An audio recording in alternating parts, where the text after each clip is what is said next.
Hello guys, Chaoslance and his big nose. Hail you and welcome you back to this channel. And today I'm going to present you with my Blood Death Knight guide for starters. So without any further ado, let's get into that.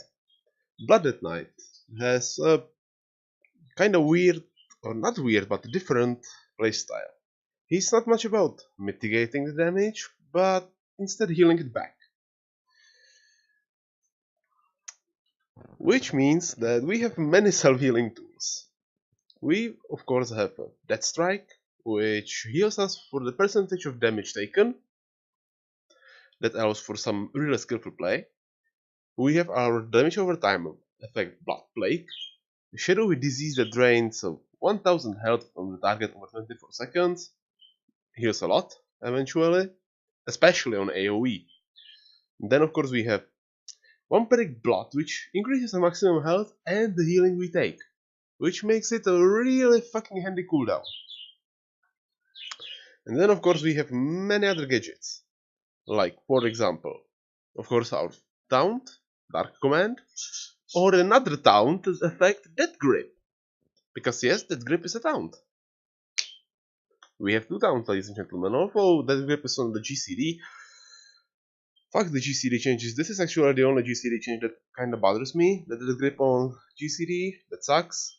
And of course we have then Gorfin's Grasp, which is actually a Mass Grip. You grip everything around you on the target. That's fucking glorious. And then we have many defensive cooldowns. Or not many, but pretty lot. Vampiric Blood, defensive healing cooldown, already mentioned. Then we have our Icebound Fortitude. And then we have, of course, Icebound Fortitude. Fuck my mouse.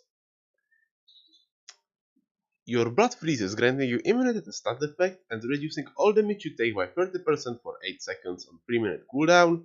Great for taking some big hit. Dancing Rune Weapon, our defensively offensive cooldown, if to say it like that. 2-minute cooldown. Summons a rune weapon for 8 seconds that mirrors your melee attacks and bolsters your defenses. While active, you gain 40% parry chance, which means you get effectively doubled DPS. Technically also healing, because the doubled effect means that strikes are doubled, both the damage and healing part, and your blood plays are doubled. You are healing as fuck when this is active, plus you get 40% parry chance. And then of course we have our active mitigation, which is called Marrow and that's a smash the target, dealing some physical damage and generating 3 charges of Bone Shield.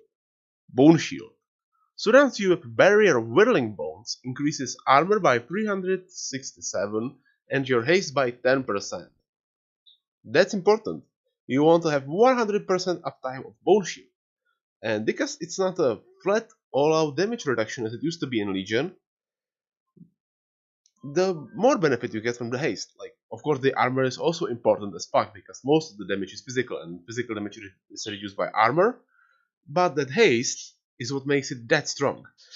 With the baseline out of the way, let's take a look on stat priorities. As a blood decay, you need to have enough runic power to spend on the strike whenever it is needed. You need to be every time ready, which means that you need haste.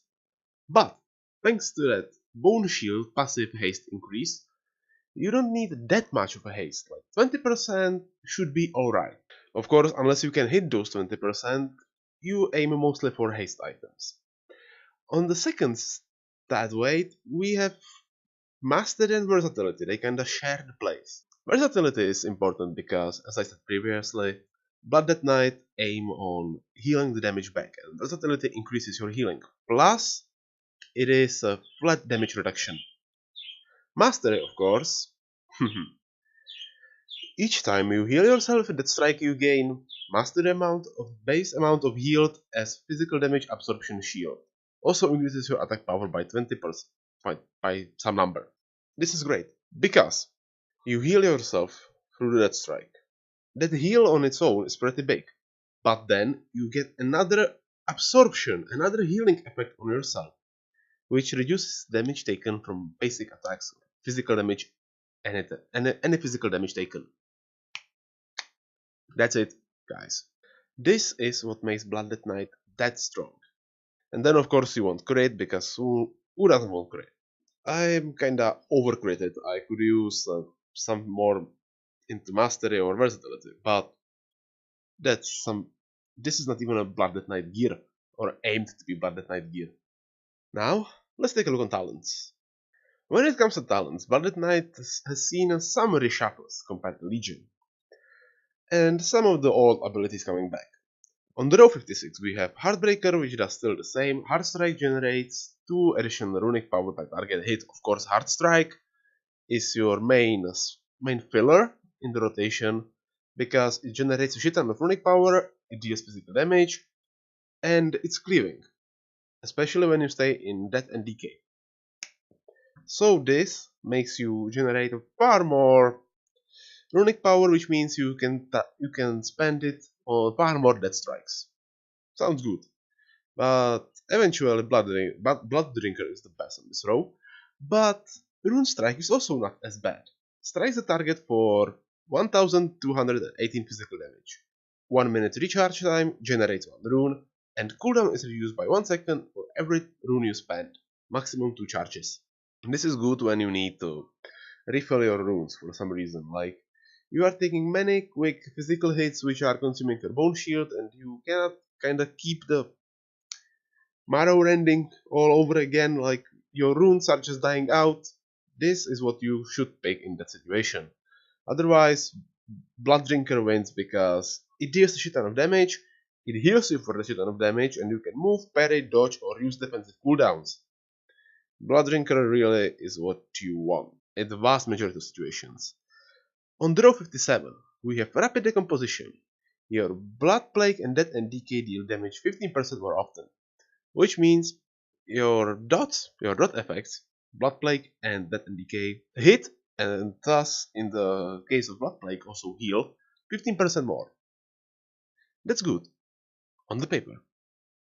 Then we have our Artifact ability, came in as a talent. Strikes all enemies in front of you with a hungering attack that deals 812 physical damage and heals you for 100% of that damage.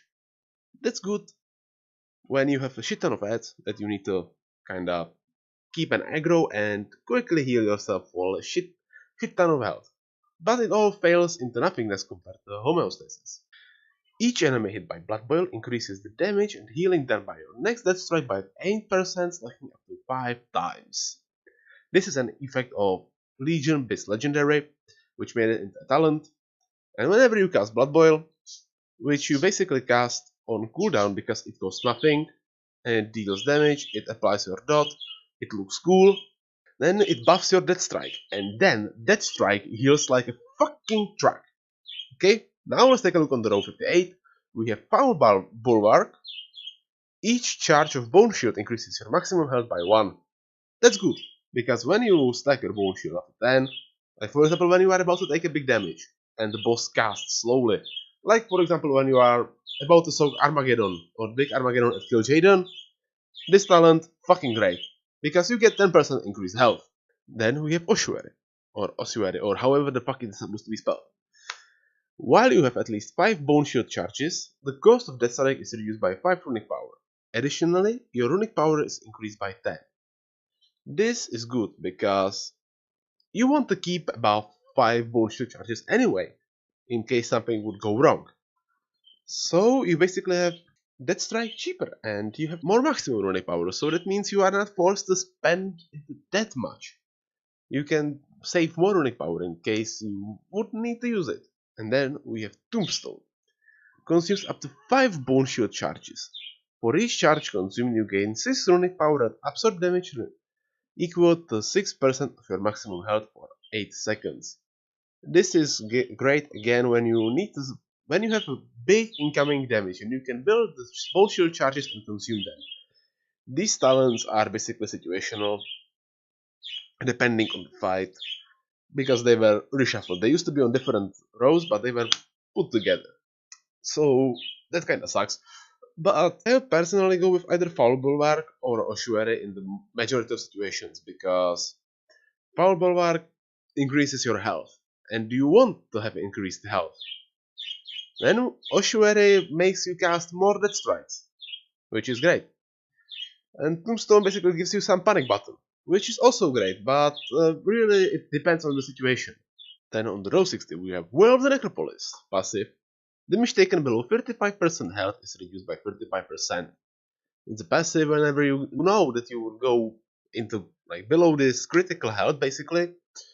It's good to have this because it's passive reduction whenever you are below 35% health. It has no cooldown. Whenever you feel like you will go into trouble and to low health, this is what you want. Anti-magic barrier. It reduces the cooldown of anti-magic barrier by 15 seconds and increases the duration and amount absorbed by 30%. Of course, this is the greatest cooldown Blood Death Knight has. Anti-magic shell. It buffs it as fuck. Blood Death Knight is currently probably the best tank on magic damage. Like, thanks to this cooldown and this talent, because this makes you fucking immortal, and whenever there is like some strong magic hit take, you just pop this and fuck you! And then we have Rune Tap. 25-second recharge time, 2 charges, costs 1 rune, instant cast, reduces all damage taken by 30% for 4 seconds. This is also great. Whenever you know you will take a big hit or something, this is what you want. Like, you have 4 seconds when you take 30% reduced damage. You have this already pretty often, basically, whenever you are about to take a big hit. And this is a go-to to vast majority of situations. You want to use it. On the row 75, we have some movement / CC. Grip of the Dead. Death and Decay reduces the movement speed of enemies within its area by 90%, decaying by 10% every second. Great Intimidating Plus when you, like for example on Necrotic Weeks, when you simply almost root the target, you run away using our sweet Death Advance, you wait for the mobs, or basically wait for the Necrotic to drop, and then the mobs come to you, and you are ready to kill them again. Tightening Grasp reduces the cooldown on Gorfin's Grasp by 30 seconds. Pretty good because, as you can see, Gorfin's Grasp, aka Mass Grip, has 2-minute cooldown. This makes this 1.5 minute cooldown. You have it pretty often. That's great. It also works basically as an AoE interrupt because you move the target and moving interrupts the target. You want this. Oh, again, Intimidating Plus in some raid situations. But you're probably gonna end up with Raid Walk. Sidestep into Shadowlands, removing all root effects and increases your movement speed by 70% for 4 seconds. Taking any action cancels the effect. 1 minute cooldown, channel.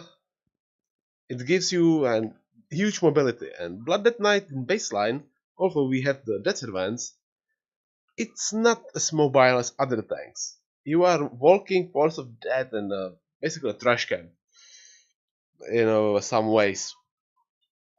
So having a mobility into that is good, because then you are basically playing with your targets. Like, you can grip them with Death Grip, you can grip them with Mass Grip, you can chase them with Death Servants and Raid Walk, and you are having fun. Row 90, we have Voracious. Death Strike grants you 15 each for 15% each for 6 seconds. That's great. Bloodworms. Your auto attacks have a chance to summon a Bloodworm. Bloodworm deals minor damage to your target for 15 seconds and then bursts, healing you for 15% of your missing health. If you drop below 50% health, your Bloodworms will immediately burst and heal you. This talent sounds good and is good at certain situations, but it's clunky as fuck.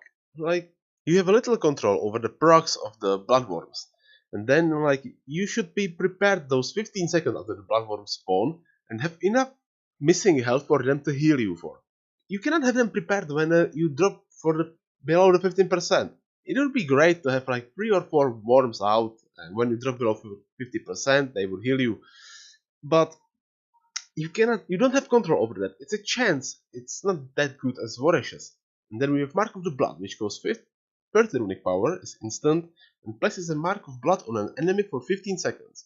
The enemy's damaging auto attacks will also heal their victim for 2% of victim's maximum health, which means that whenever boss hits you, you are healed for 2% of your health.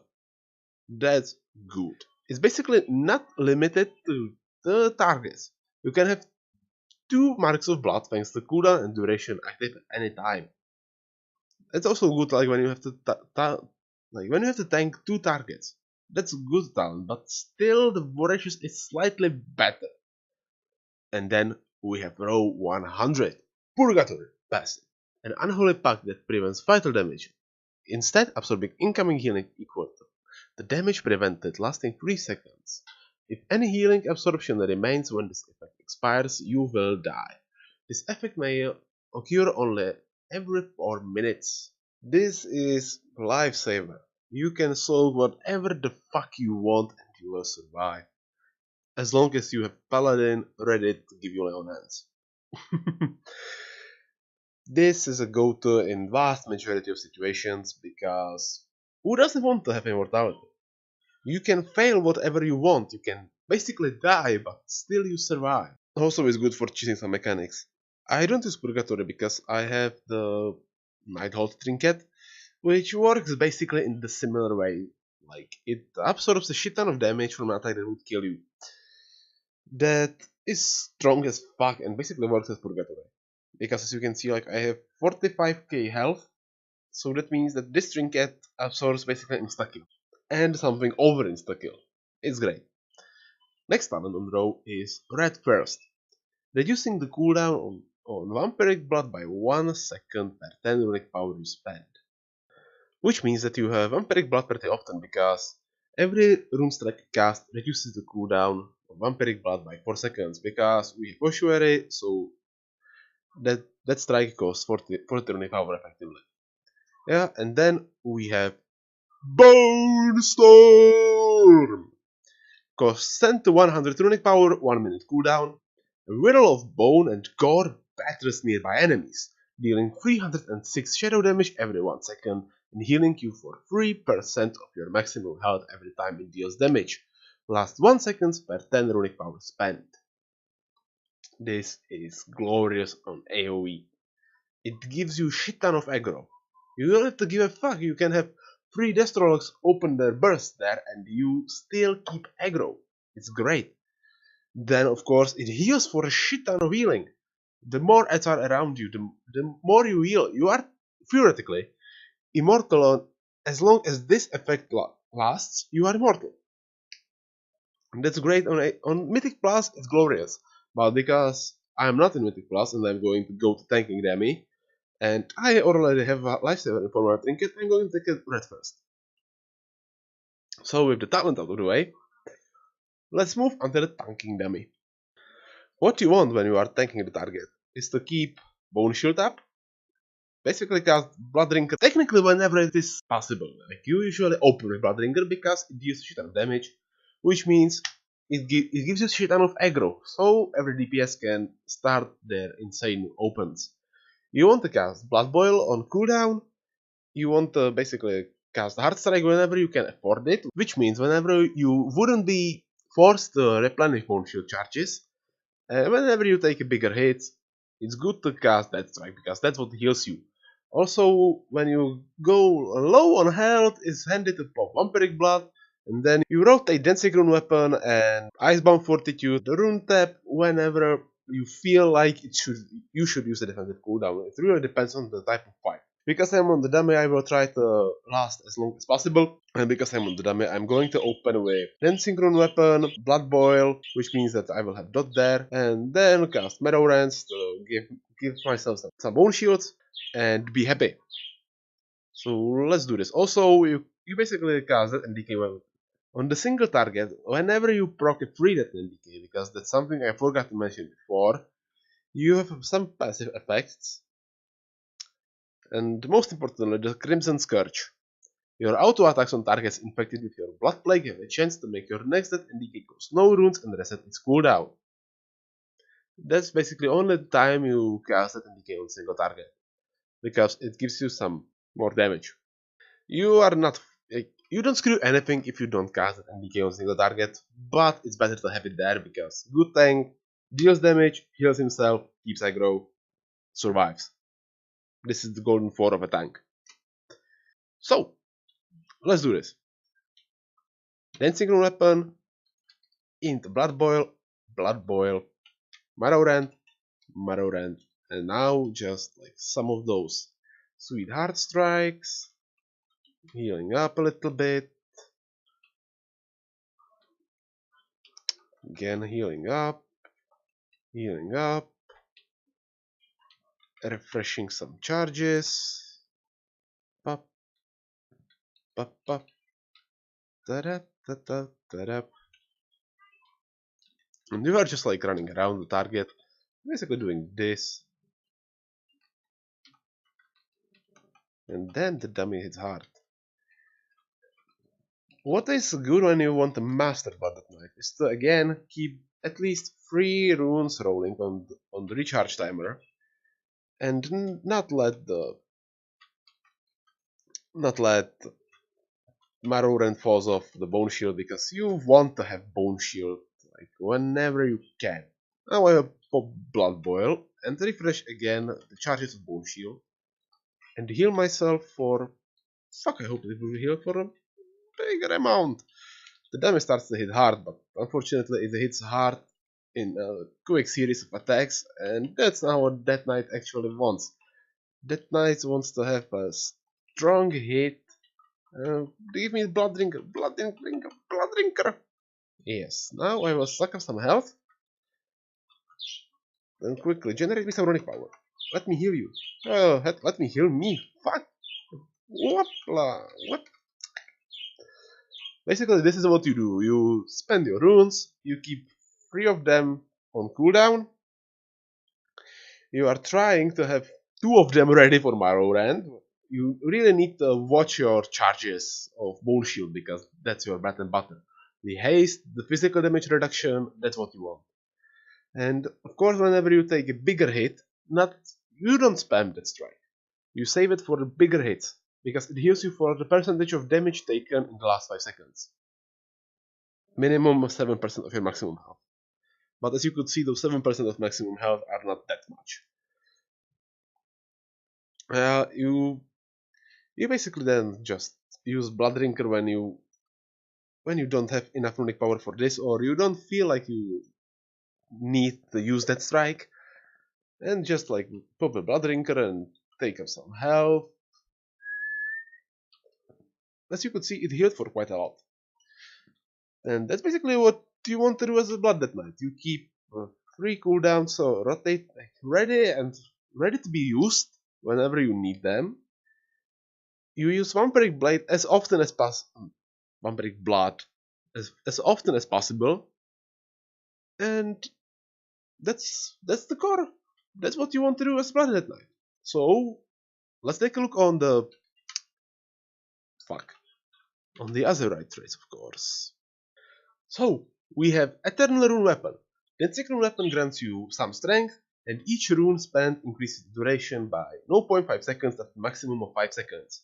This gives you some risk-reward playstyle, which basically means that the more runes you spend, the longer the weapon is, the more damage you do, because the Dancing Rune Weapon is longer, and it gives you strength, which is like a double-double, and you get the increased parry chance longer. That's great. The another one, Marrow Blood. That strike heals for an additional blah blah blah for each remaining charge of Bone Shield. This is just a passive increase of that strike's basic healing. Like, kinda meh. It may be good, but it doesn't alter your play in any way. Like, and you should probably know that I despise the traits that basically just gives you some passive bullshit which you do anyway. I like the traits that kinda alter your gameplay. Like this one. This basically alters your gameplay. Then what we have next?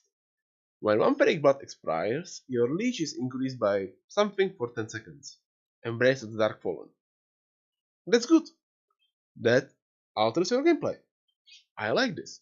Because when a Vampiric Blood expires, you still continue healing yourself for increased amount, because leech gives you some healing from the healing you do, because you do healing, you gain the healing from the healing. What the fuck? Oh, it sounded weird, but I guess you get what I mean. And you also heal for the damage you do. So you still do damage and you still heal yourself. That's great. Yeah? Another thing we have here. Bones of the Damned. Morrowind has a chance to grant an extra charge of Bone Shield. Bone Shield increases your armor by something. That's good as well, because it reduces the amount of Morrowinds you have to cast. Like, Morrowind has a chance to grant you 4 Bone Shield charges instead of 3. That's really great. And it seems that it also increases the armor Bone Shield gives you. For tank, this is a great trait. Like, really, it alters your gameplay minorly, but it does, and it increases your defensive strength. What more do you want? And the last trait we have here, Bone Spike Graveyard. Casting Death and Decay impairs enemies with bone spikes, inflicting some physical damage and healing you for shit ton per enemy. That will be great in Mythic Plus, and it will make Death and Decay slightly bit more important. Like, you will not put it out on cooldown, you will basically save it whenever you will need healing. That's great as well. So, my verdict over the Blooded Knight traits. They are all pretty interesting, one of the better ones that are around. And my tip for what is going to be a go-to is... wait a second. This one onto AoE fights and Mythic Plus, and this one everywhere else, because these two are great. So, if you have liked my Blooded Knight guide, then give this guide a like. Then if you have disliked this, of course, give it a dislike. Use the comment section down below to tell me what you don't understand or what I got wrong, because the feedback helps not only you will help the other guys who are watching this guide and having no idea what is going on, but also it will help me to improve my own play, and I will not make this mistake in the future. Then of course, if you want to be updated on some Blooded Knight changes or other Knight changes, then subscribe to this channel and hit the notification bell, which will notify you whenever I put out a new video. And yeah, then of course, if you found this guide so helpful you think it will help some of your friends, then share the video. And with that guys, well, I hope I helped you, and I will see you sometime in the future. Bye bye.